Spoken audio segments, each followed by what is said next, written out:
뭐 참 우울하고 답답한 하루 아닌가 이런 생각을 합니다. 어제의 뭐 주식시장도 그렇고 또 오늘 아침 북한이 미사일을 또 쏘기도 했습니다. 도발하기도 했습니다. 먼저 우리 경제 상황에 대해서 좀 말씀드리겠습니다. 정확한 사태 해결을 위해서는 현상에 대한 정확한 이해, 그리고 나와 남의 실력에 대한 냉정한 평가, 그리고 주위 환경에 대한 고려가 필요할 것입니다. 지금 이 일본과의 이런 무역 보복, 경제 갈등 사태의 핵심은 결국 일본이 징용고 문제 등 비경제 이슈를 무역에 개입시켜 한국에 보복했다는 것부터 출발합니다. 그런데 그 이후 우리는 어떻게 보면 사태 해결을 수수방관했다는 부분입니다. 그 결과 우리 기업들이 오랜 시간 걸쳐 구축해둔 서플라이 체인에 금을 냈고 한국 기업이 멈추지 않을까라는 시장의 불안과 정부에 대한 불신이 그치지 않고 있다는 점입니다. 그래서 7월 29일, 8월 2일, 8월 5일 금융시장 반응에 이러한 것이 고스란히 녹아 있습니다. 특히 8월 5일의 경우에는 블랙 먼데이라고 표현될 만큼 금융시장이 만신창이가 된 하루였습니다. 코스피 지수는 전일 대비 2.56% 폭락했고 1947로 마감한 코스닥 지수는 전일 대비 코스피 지수가 1947로 마감했습니다. 코스닥 지수는 전일 대비 무려 7.46%로 하락하면서 570으로 거래를 마감했습니다. 최근 일주일 사이에 주식시장이 3번이나 폭락을 경험한 것입니다. 이마저도 연기금이 8월 2일 4,600억 원, 8월 5일 7,300억 원을 매수하면서 외국인 투자자 매도 물량을 소화하며 낙폭을 줄인 결과입니다. 개미 참사, 외국인 투자자 셀코리아가 반복되는 심각한 상황입니다. 전문가들은 지금 이러한 상태를 심리적 공황 상태다라고 표현하고 있습니다. 코스닥 시장은 3년 1개월 만에 사이드카가 발동되었습니다. 외환시장의 경우에도 원화 가치의 가파른 하락이 이어지며 1달러 1215원까지 원화 가치가 추락했습니다. 금융시장에서는 이번 정부의 사태 인식 수준과 문제 해결 능력을 회의적으로 판단하고 있다는 것을 우리는 알 수 있습니다. 그런데 어제 청와대가 내놓은 대책이 과연 무엇입니까?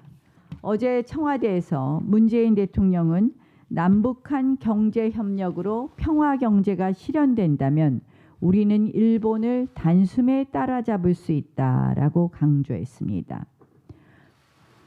아마 속아 웃을 일이라고 생각을 합니다. 근본 사태의 해결의 관건은 우리 기업의 서플라이 체인의 정상화입니다. 단기적으로 우리 기업으로 소재 공급이 가능하도록 일본과 외교 협상을 하고 중장기 과제로 소재 국산화를 해야 될 것입니다. 그런데 반도체, 바이오, 자동차 등 첨단 중공업 산업과 전혀 관계가 없는 북한과 경협이라는 너무나도 엉뚱한 솔루션을 가지고 나왔습니다. 상상 속 희망과 실현 가능한 대안을 구분하지 못하고 있습니다.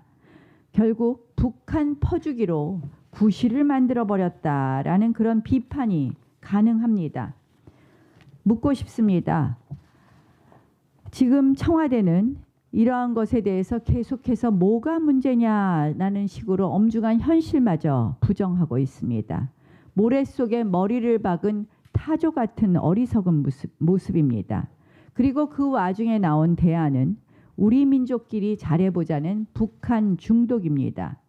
결국 또 북한인가? 북한 말고는 할 말이 없는가? 정말 국민들은 허탈해하고 헛웃음을 보입니다. 안보도 우리 민족끼리, 경제도 우리 민족끼리, 신쇄국주의로 정말 대한민국을 구한말 조선으로 만들 것인지 묻고 싶습니다. 이런 와중에 어제 보니까 여당과 정부 일각에서 도쿄올림픽 불참, 도쿄를 여행 금지 구역으로 설정하자 이런 이야기가 나오고 있습니다. 저는 올림픽 출전을 지금 예정하고 있는 선수들 입장에서 한번 생각해 봤습니다. 4년에 한 번 열리는 올림픽은 스포츠인들에게는 평생의 꿈과 같은 무대입니다. 그런데 이 도쿄올림픽 보이콧 자칫 스포츠인들의 꿈을 짓밟는 것 아닌가 한번 생각해 봤으면 좋겠습니다. 지금 평창 동계올림픽 당시에도 성급한 남북 단일팀 구성으로 인해서 출전 기회를 박탈당해야 했던 선수들의 눈물 기억하실 겁니다. 다시는 정치 논리로 또다시 이런 일이 반복되어서는 안 됩니다.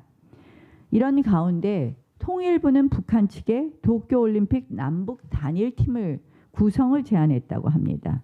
여당에서는 보이콧 이야기하고 정부에서는 단일팀 구성을 말하고 도대체 모순 투성입니다.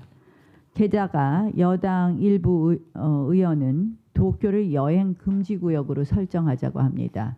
생각나는 게 하나 있습니다. 도쿄 소재 아파트를 보유한 분이 장관입니다. 오늘 아침 북한이 미사일을 발사했습니다. 지난번에 저희가 북한이 올해 들어서만 벌써 6차례입니다. 지난번에 미사일 발사했을 때 도발했을 때 제발 대통령 주재 NSC 회의를 좀 열어라. 그래서 그 심각성을 좀 파악해라 했는데 지난번에 그래서 운영일을 연기해 드렸습니다.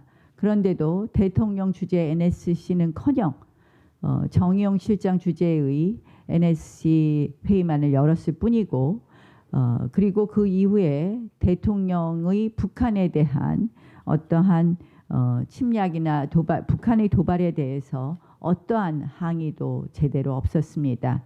저는 오늘 운영위는 그대로 진행하고 이 안보실장 등 NSC 참석 멤버만 NSC 회의가 끝나고 청와대에서 대책회의가 끝나고 참석하도록 했습니다.